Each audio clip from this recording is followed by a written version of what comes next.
Assalamualaikum warahmatullahi wabarakatuh. Salam sejahtera untuk kita semua. Jumpa kembali kita di channel khusus kesehatan Ngobrol Sehat bersama Profesor Delvi Trimunir. Sahabat sehat sekalian, pada episode kali ini kita akan membahas mengenai kulit. Bagaimana usaha kita supaya kulit ini tidak cepat menua. Kita akan bahas secara mendalam bersama pakarnya, yaitu Profesor Dr. Nelva Karmila Yusuf, spesialis kulit kelamin konsultan. Assalamualaikum Prof. Nelva. Waalaikumsalam warahmatullahi wabarakatuh, Prof. Fitri. Ya, baik. Kita akan membahas mengenai kulit yang memang secara normalnya kan akan cenderung menua sesuai dengan umur, gitu ya. Tapi tentu ada upaya supaya dia lebih muda dari usia. Ini yang diharapkan, terutama kaum-kaum ibu dan para anak-anak gadis sekalian. Prof. Nelva, ini yang menyebabkan kulit kita ini mendua, ini apa sebetulnya penyebabnya? Ya baik, terima kasih Prof. Fitri. Jadi mungkin ini pertanyaan bagi semua orang ya Prof. Mengapa kulit kita tidak seindah dulu? Menjadi tua memang sudah merupakan kodrat semua insan manusia, di mana proses penuaan itu dapat terjadi pada semua organ, termasuk kulit, yang mana merupakan organ yang paling luar dari tubuh, sehingga memang bisa lebih memperlihatkan proses penuaan yang terjadi. Nah, untuk proses penuaan kulit ini sendiri sebenarnya merupakan fenomena antara dua aspek, Prof. Yang pertama yang disebut proses penuaan intrinsik atau penuaan sejati. Jadi ini merupakan proses penuaan alamiah yang disebabkan oleh berbagai faktor fisiologik dari tubuh kita sendiri. Contohnya misalnya seperti faktor genetik, kemudian faktor ras. Ya, kalau kita lihat orang kulit putih lebih cepat menua dibandingkan kulit berwarna seperti kita orang Indonesia. Kemudian faktor lain lagi dari dalam seperti faktor hormonal. Nah, proses penuaan alamiah ini terjadi menyeluruh dan sebetulnya proses ini tidak bisa kita cegah. Ya, sementara yang kedua yaitu proses penuaan ekstrinsik atau environmental aging. Jadi proses penuaan yang disebabkan oleh berbagai faktor lingkungan, yang paling utama yaitu paparan sinar matahari. Ya, kemudian faktor polusi, ataukah kontak dengan bahan-bahan kimia, kebiasaan merokok, konsumsi alkohol, kebiasaan atau lifestyle yang tidak sehat, itu semua mempengaruhi proses penuaan. Jadi bisa kita simpulkan proses penuaan kulit itu sebetulnya merupakan kombinasi penuaan yang alamiah atau proses penuaan intrinsik yang disertai dengan proses penuaan ekstrinsik atau oleh karena faktor lingkungan. Makanya kalau kita lihat Prof, ada orang yang usianya dengan tampilan kulitnya sesuai. Tetapi ada yang mungkin tampak lebih tua dari usia sesungguhnya. Itu yang kita sebut premature aging atau penuaan kulit dini. Oleh karena banyak faktor tadi yang berperan. Lalu kalau yang gejala-gejala di kulitnya, tanda-tanda bahwa ini lebih cepat proses tuanya dibanding umurnya, apa tanda-tandanya itu? Iya, jadi penuaan yang tadi secara umum gejalanya bisa kita lihat kulit menjadi kering, kemudian kasar, kusam, selanjutnya juga muncul kerutan atau keriput, kemudian bisa juga bercak-bercak pigmentasi, bahkan pertumbuhan tumor kulit. Dalam hal ini bisa kita lihat kalau yang peranan dari faktor konstriksiknya, terutama oleh karena paparan sinar matahari yang kita sebut photo aging itu menonjol, maka kulitnya dibandingkan dengan penuaan yang bersifat alami menjadi lebih kasar dan tebal. Sementara kalau penuaan yang alami itu sebetulnya kulit cenderung menjadi tipis. Demikian juga kerutan yang pada orang yang mengalami penuaan dini oleh karena faktor-faktor lingkungan ataupun matahari tadi, maka kerutannya kita lihat lebih dalam dan juga garis-garisnya itu lebih jelas terekspresikan. Kemudian juga kita bisa lihat pelebaran pembuluh darah dan kalau di proses penuaan alamiah biasanya yang dijumpai hanya tumor-tumor jinak kulit. Namun pada penuaan yang dini yang dipicu oleh faktor ekstrinsik atau photoaging itu kita bisa jumpai juga tumor-tumor ganas kulit. Baik. Atau kanker kulit. Baik. Nah, ini kan sinar matahari di satu sisi kita memang butuh juga ya untuk memenuhi kebutuhan vitamin D kita ya. Sedangkan satu sisi Betul, juga Pak. bisa merusak. Jadi bagaimana sebaiknya, Prof. Nelva? Iya, seperti yang Prof bilang tadi, seperti dua sisi mata uang, ya. Sinar matahari ini untuk kehidupan manusia sebetulnya memberi manfaat untuk pembentukan vitamin D, kemudian juga bisa membunuh patogen, kemudian pada bagian kulit sendiri bisa digunakan sebagai terapi, fototerapi untuk berbagai kelainan kulit. Namun di sisi lain juga bisa menimbulkan sunburn, misalnya terbakar matahari, tadi kanker dan juga proses penuaan kulit. Dan ternyata dari penelitian dijumpai bahwa 80% penuaan kulit wajah dipengaruhi oleh paparan sinar matahari.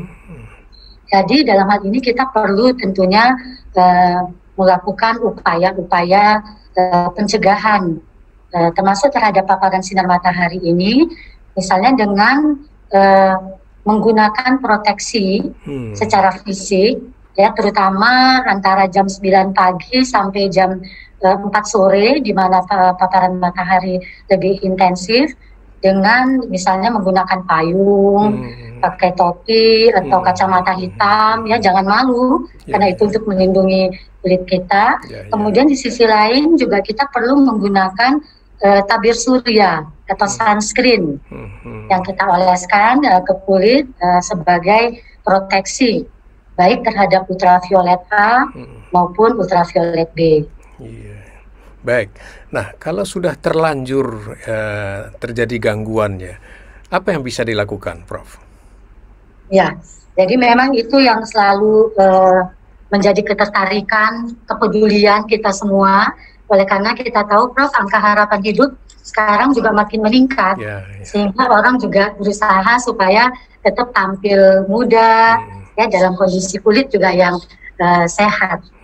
Nah, upaya-upaya atau pendekatan itu kita kenal dengan istilah skin rejuvenation atau peremajaan kulit. Iya, jadi itu adalah upaya baik untuk mencegah, kemudian memperlambat, ataupun mengoreksi tanda penuaan yang sudah terjadi supaya tampilan kulit tetap sehat dan tampak muda. Nah, ada beberapa cara yang bisa digunakan. Tadi mulai dari pencegahan, misalnya terhadap paparan sinar matahari maupun berbagai faktor-faktor lingkungan lainnya, seperti tidak merokok, menerapkan gaya hidup sehat. Nah, kemudian juga hindari penggunaan otot-otot wajah yang berlebihan. Karena misalnya kita sering mengerutkan kening, maka akan lebih cepat muncul kerutan. Seperti itu, Prof. Nah, kemudian yang menjadi tata laksananya, yang pertama kembali lagi dalam keseharian kita harus menggunakan ataupun memilih kosmetik perawatan yang tepat dan sesuai. Ini tercakup dalam pemilihan pembersih atau cleansing, kemudian pelindung, tadi penggunaan tabir surya, kemudian kosmetik untuk pelembab, sehingga fungsi dari integritas kulit dan kadar air di dalam kulit tetap terjaga. Dan yang keempat yaitu penipis kulit. Kita juga perlu lakukan eksfoliasi supaya kulit-kulit lama ini bisa diregenerasi dengan munculnya kulit-kulit yang baru. Nah, kemudian yang berikutnya, kita bisa berikan pengobatan atau obat-obat yang bersifat sebagai regulator sel ataupun antioksidan, Prof. Jadi itu bisa kita oleskan ke wajah, untuk regulator sel ini, misalnya yang menjadi baku emas atau gold standar sampai saat ini adalah asam retinoat atau asam vitamin A beserta turunannya. Kemudian bisa juga menggunakan alpha hidroksi acid, ya, di samping tadi menggunakan antioksidan, misalnya vitamin C, vitamin E, kemudian juga ada coenzim Q10. Nah, juga kita bisa menggunakan misalnya ekstrak yang sudah kita teliti, misalnya di FK USU ini dari bagian kulit, yaitu ekstrak bunga brokoli. Dan kita tinggal menunggu hasil uji klinisnya. Nah, selanjutnya bisa juga diberikan obat-obat yang bersifat sistemik atau yang diminum, yang mengandung juga antioksidan ataupun terapi sulih hormon. Tapi tentunya harus di bawah konsultasi dan pengawasan oleh dokter yang kompeten di bidang tersebut. Nah, berikutnya, Prof, mungkin yang tak kalah pentingnya yang juga sering dilakukan adalah berbagai prosedur atau tindakan untuk kulit yang menua. Jadi misalnya mulai dari facial, anti-aging, kemudian ada mikrodermabrasi, pengelupasan secara kimiawi, yang semuanya itu tujuannya untuk meregenerasi sel-sel kulit dan juga merangsang pembentukan kolagen yang memberikan kekenyalan dan struktur utama penunjang kulit. Yang lainnya misalnya penggunaan terapi sinar, apakah terapi dengan sinar laser, kemudian yang non laser misalnya intense pulse light atau IPL, radiofrekuensi, ya, yang prinsipnya semua untuk meremajakan kembali kulit kita. Dan juga ada beberapa terapi seperti injeksi botox, suntik botox itu, kemudian juga filler, yang mana ini tujuannya lebih untuk mengatasi kerutan-kerutan. Jadi memang modalitas terapinya banyak dan sebaiknya dilakukan dengan cara kombinasi, namun tentunya perlu setiap orang itu dirancang secara khusus sehingga program peremajaan kulit ini bisa terlaksana sesuai dengan kebutuhan. Ya, dan juga aktivitas pasien sehari-hari itu juga perlu kita ketahui sehingga kita bisa menentukan mana yang baik untuk setiap orang masing-masing. Kira-kira demikian, Prof. Ya, baik. Menarik ya, kulit kita ini kan berganti terus ya. Berganti terus. Nah, kalau yang sudah mati itu tidak kita lepaskan, tentu kulit ini kurang cerah ya. Nah, ibu-ibu kan di kampung-kampung dulu, ibu saya pakai masker, pakai apa ya, bedak beras itu. Apa ada manfaatnya itu ya untuk membersihkannya itu? Memang banyak sekali ya, Prof, produk-produk mulai dari yang alami maupun yang sintetis yang digunakan untuk mengatasi atau mendeteksi tanda-tanda penuaan, mempertahankan kulit tetap sehat lah. Nah, tentunya kita boleh saja menggunakan baik itu bahan-bahan alami maupun sintetik tadi, tapi mungkin kita perlu juga merujuk kepada sejauh mana bukti-bukti ilmiah yang sudah mendukung ya, Prof ya. Dan di samping itu juga kalau sepanjang tidak ada masalah bagi yang bersangkutan, tidak timbul hal-hal yang tidak diharapkan seperti iritasi kulit atau alergi dengan bahan tertentu, itu silakan saja, Prof. Karena memang dalam mengatasi atau mengoreksi anti-aging ini diperlukan terapi-terapi yang sifatnya kombinasi tadi. Iya, baik. Banyak cara ya, Prof. Nelva ya. Bagi yang sudah terlanjur rusak, dia bisa upaya-upaya untuk bisa menyehatkan lagi kulit ya. Dan yang bagi yang anak-anak gadis ya, tentu bagaimana supaya kulit ini tidak cepat rusak. Tentu upaya-upaya untuk menghindarkan yang lingkungan tadi ya. Kalau yang dari intensik ini memang sudah bawaan ya, Prof. Nelva ya. Nah, tapi yang dari lingkungan yang ini bisa kita cegah. rokok, alkohol, nah ini mungkin menjadi perhatian bersama.